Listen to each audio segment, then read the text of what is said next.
Coming in on a wing and a prayer. Coming in on a wing and a prayer. During the 1930s and 40s, Helen Clare was a regular broadcaster on the BBC, singing with some of the biggest names of the time, boosting morale and keeping spirits high. Today, the Broadcasting Service of Britain's Forces presents the Orchestra in Khaki, with star artists Helen Clare and Gwen Cantley. You were very glamorous. After the war, Helen chose to fade away quietly from the limelight. Now a sprightly 98-year-old, Helen is sharing her memories with songs of praise. Look at this, the front cover of the Radio Times. That's a thrill, isn't it? It's a thrill now, I bet it was then. The track we heard there was called Coming In on a Wing and a Prayer. You were very famous for singing it. Didn't you also do radio programmes for children and wives to give messages? That was a programme called It's All Yours. Yes, we had little children come in and they did a message to father or cousin or so, and I sang requests from the troops.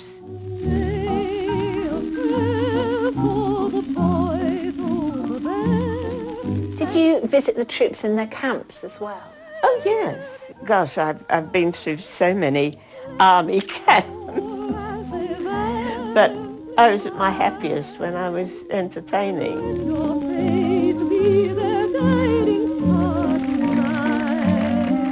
Were you ever in any real danger during the war? Well, once or twice. So I've always had a very deep faith, actually. You see, I've always looked on God as a friend of mine. And if he thought I was to die, I'd die. And if he didn't, then I'd live. We had this awful night, so we all trooped in an air raid shelter. And at one point, we'd run out of booze, so we went into the pub, and as we walked through the door, all the shelves came down and the door came in. But we managed to get a bottle of rum to take back.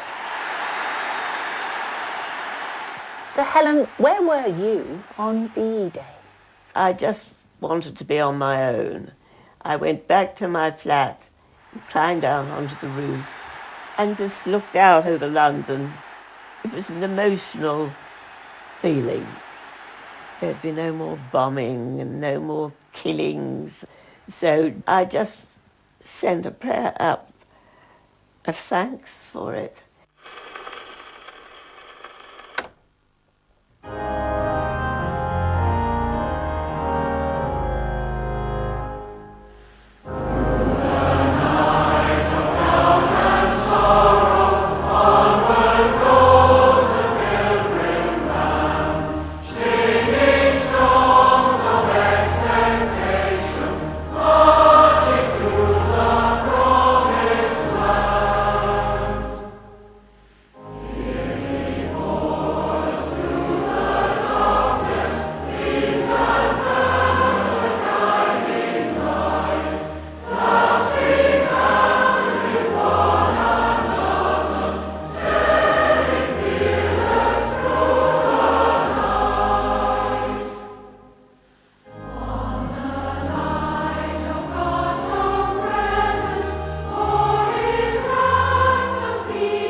Well, that's about it for our special VE Day programme. I do hope you've enjoyed hearing the remarkable stories of people who lived through those historic days.